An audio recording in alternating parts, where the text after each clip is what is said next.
Today we're looking at the FeiyuTech G6 Plus and comparing it to the brand new G6 Max.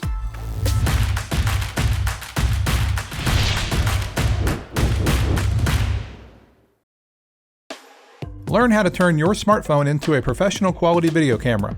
Be sure to check out our mobile filmmaking courses, master the FiLMiC Pro app, and learn about smartphone video and cinematography. And also, don't forget, we have a companion filmmaking podcast. Links are in the description. The G6 Plus has been around for a little while. It has a great payload capacity, it has good build quality, and it's a really overall solid gimbal. But FeiyuTech just sent me a brand new version, the G6 Max.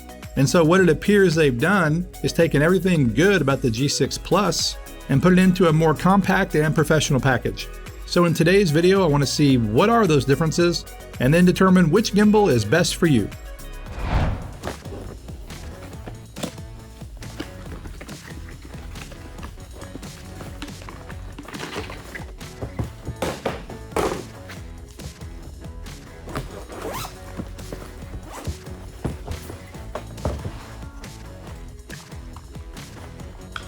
Comes with the tripod.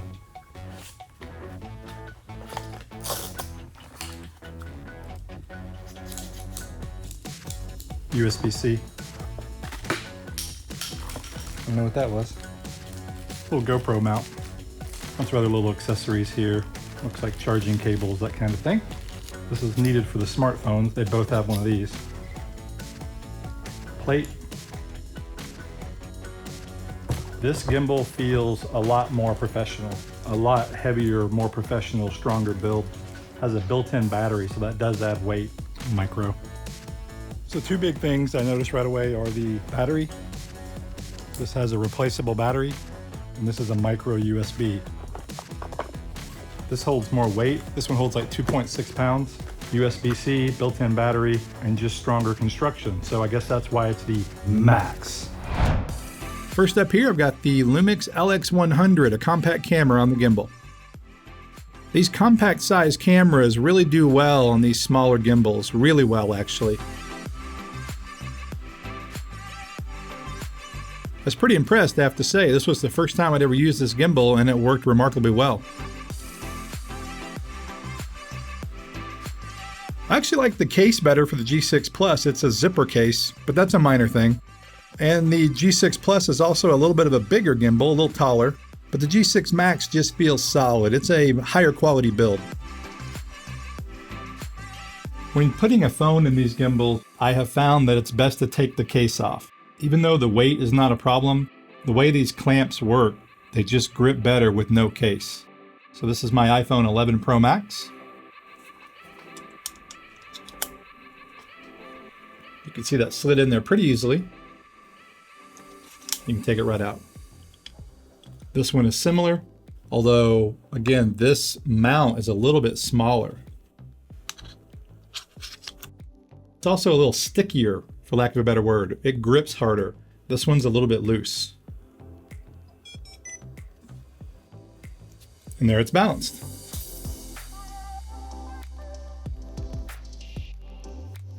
So this is the iPhone 11 Pro Max, and I'm using the ultra-wide lens, and it works fine. The arm is not in the shot.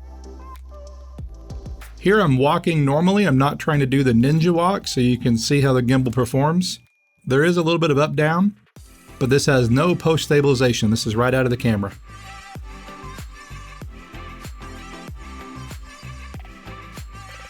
And now here's a tele shot, still using the iPhone 11 Pro Max.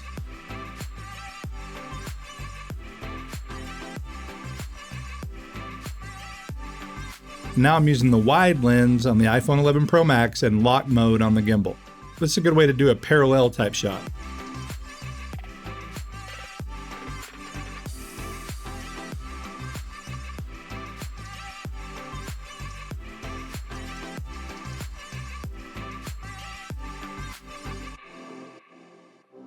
Now right there was actually a really big step, and I was impressed with the way the gimbal handled it.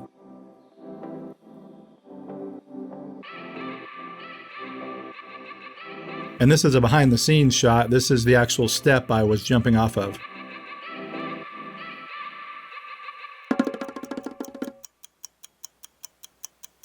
Don't try this at home. In all seriousness, that's a pretty big step, and the gimbal handled it well.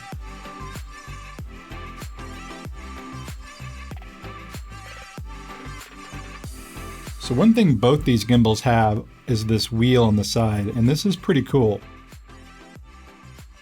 This one has more tension. Again, this is a more quality build, I would say, more professional build, but you can map different things to this. And what I have it mapped to is tilting. And so you're walking towards something, and as you're doing it, you can control this and you can slowly feather a tilt down.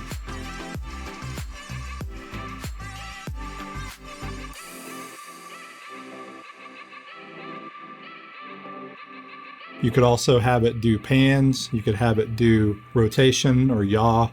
So I really like that, and it's a cool feature that both these gimbals have.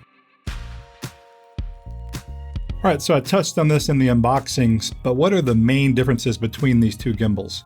Well, the biggest one is the payload capacity. The Max will hold 2.65 pounds. The Plus will hold 1.75 pounds. So this will hold almost 1 pound more, which is quite a bit. The other thing, and this may be a little more minor, but the Max has a USB-C connection inside there. The Plus uses micro USB. They both work, of course, but the USB-C is just a more modern connection. And now that pretty much everything is going USB-C, I just much prefer that. The other thing is the cradle here at the top. The one on the Max actually might be a little stickier, if that makes sense. It grips a little bit better. This one was a little bit loose with my phone. However, this one on the Plus, I felt like went larger. You could put a bigger device in there. The iPhone XS Max or the iPhone 11 Pro Max that I have, it was pretty tight fitting the phone in here. Another thing, the Max comes with a tripod, and so that's nice to have a little mini tripod that you can, especially when you're balancing a camera. This one, I actually stole a tripod from my FeiyuTech Vlog Pocket. The Vlog Pocket comes with one, but this one doesn't. Another difference is the screen on the Max is actually bigger than the one on the G6 Plus. It is easier to read. I've mentioned it a couple times, but the build quality of the Max is just more robust. It's definitely more professional. This reminds me a lot of the Zhiyun Crane M2. And I really think that's what this competition is for. It's nice because these gimbals can hold a variety of different kinds of cameras. And the new Max can really get up there and hold pretty much any mirrorless camera and many DSLR cameras, I would say, depending on what size lens you put on there, of course. So not that you would actually need to do this, but it is nice to have this option. That's a B-script with a moment case on an iPhone 8 Plus and a moment anamorphic lens. And it's holding up pretty well. It is top heavy, it's not balanced perfectly, but it does work. Now, I tried it with a helium core and a Moondog Labs anamorphic with the ND filter on there. Couldn't get it to work. The weight isn't the issue. It's really top heavy, and it was a little bit too heavy out to the outside. I don't have any counterweights, so with counterweights I could probably make this work. So it is nice to have that flexibility with this heavier payload capacity gimbal. One thing I will say about these gimbals, if you are a mobile filmmaker only, you only use smartphones, I probably wouldn't get one of these gimbals. It's nice to be able to put extra weight on there, but I find that the traditional smartphone gimbals like the Movi or the Osmo or any number of other gimbals just are much easier and quicker to use. These are great gimbals, but they do take a little bit of time to set up, and there's a learning curve. I had a little bit of trouble in the beginning getting my phone balanced with both of these gimbals. With the compact cameras or mirrorless cameras, those balance very quickly. The phones, because they're top heavy, I think, they just have a little bit of trouble. So just something to keep in mind. All right, well, the question is, which one should you get? Well, that is, of course, a personal decision, but if you're looking at cost only, then the G6 Plus is less expensive. At the time of this recording, it's about $50 less. Feature-wise, they're pretty similar.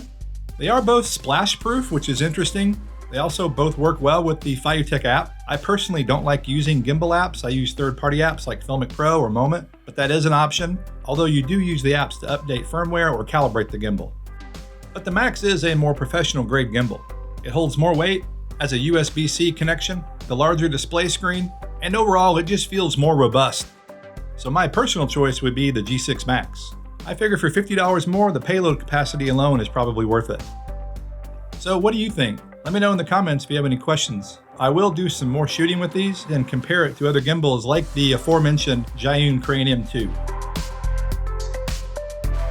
Thanks for watching, guys. This is Blake Calhoun. Please like, subscribe, and I will see you in the next one.